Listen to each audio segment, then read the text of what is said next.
Hey, it's Allie Edwards and welcome back to the next prompt in the Pieces of the Past series, which is part of our overall collection called Pieces of Life. So giving you different opportunities to focus on a different subset of themes related to stories about yourself. Today's prompt is education, and just a quick little review here. Here's the notebook that I'm working in for Pieces of the Past. I did Family of Origin, so details about my parents and siblings. Most Loved Toy, chronicled a few different things there. Yesterday you saw, if you're watching these in order, Childhood Adventure, where I talked about a variety of different adventures that our family used to go on when I was a kid and the things that I loved about it.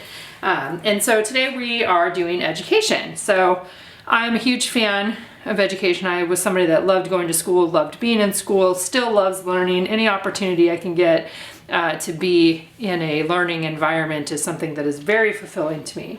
So I went back through a bunch of different photos. I found my high school graduation photo. So I'm gonna go ahead and put that will be added in here.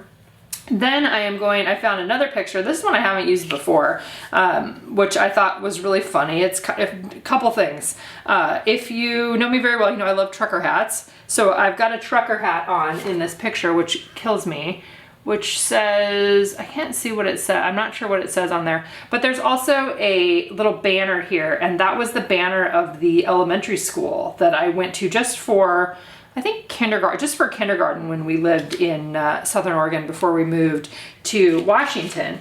And so as I was thinking about what would be a way that I could incorporate a bunch of different parts of my education history, I have these frames, these negative frames that we actually had available, I think last month as an add-on. I think it was with the Currently story kit. These were an add-on. And so I was thinking about, you know, what would be really cool is if I added this in as a page. So there's a few things I'm gonna have to figure out. Number one is, how do I add this particular piece in? It's probably going to get tucked underneath here in one way or another. I think I have an idea of how this is going to work with even just a little piece of cardstock. I'm going to use two because I want to have it on the front and the back. And what I did was, I'm using Illustrator, but you could do this in Photoshop, you could do it in Word, is I made 2x2 little pieces, little squares here that have details of my education. And this, I just ended up, I didn't put years on here. That's something you could do.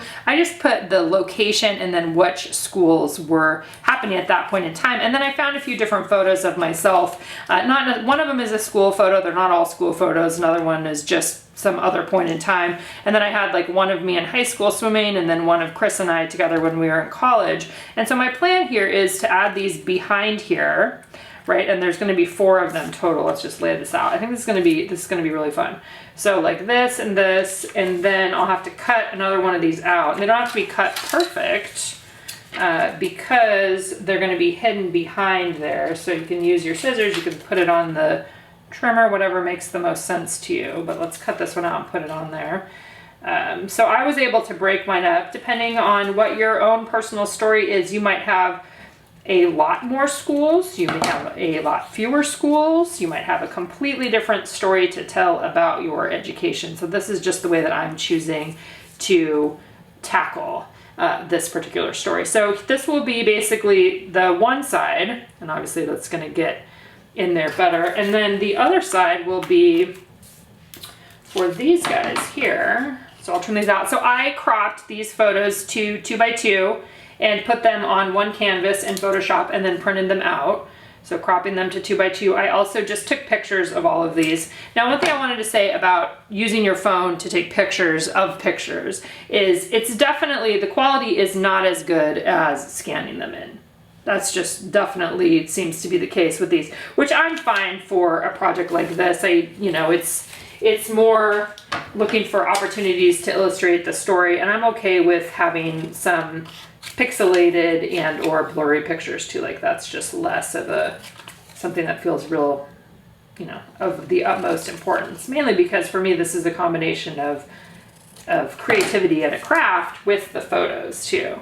So then I've got, let's see, I'm not sure yet if I'm going to go in the same order. I probably will.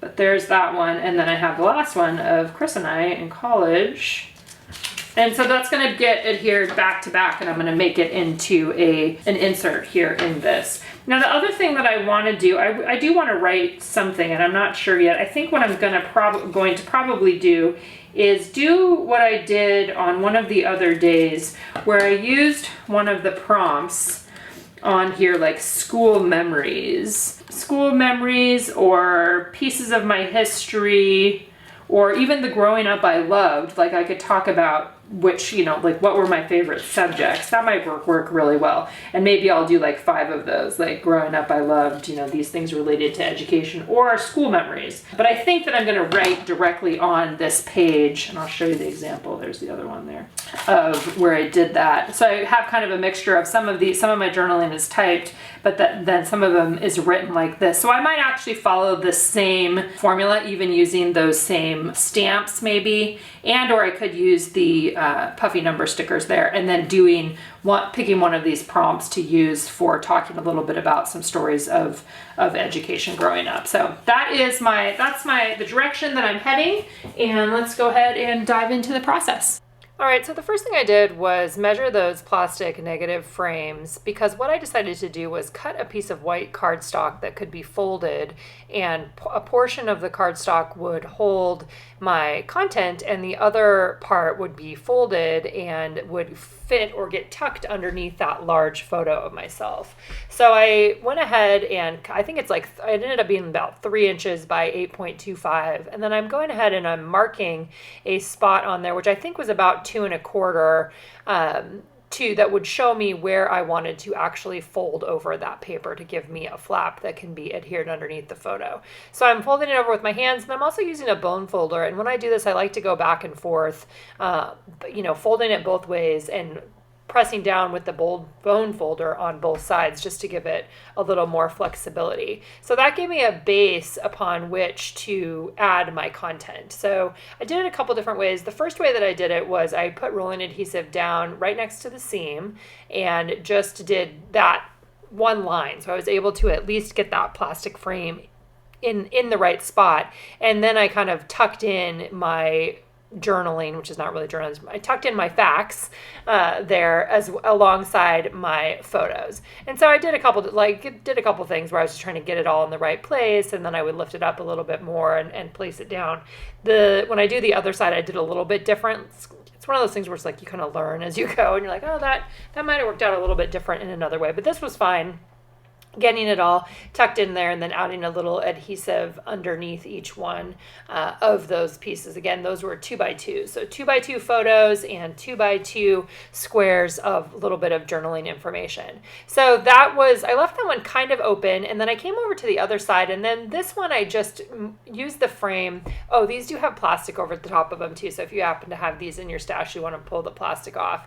On this side, I didn't adhere the frame down first. I was able to just start placing the photos and the little lists of my schools on there because I could kind of see exactly where it was going to go. And then in the end, I will put adhesive on the back of all of the whole plastic frame and then lay that on top. So either way, it doesn't matter. You're basically just trying to fit all of your content into those spaces. I think these sorts of things like this, where it's giving you a structure and giving you a home for photos, stories, and or embellishments, I love these kinds of things. These are one of my favorite kinds of things to work with. And I love the fact that they fit right into these notebooks, right? That same height of the 8 1/4.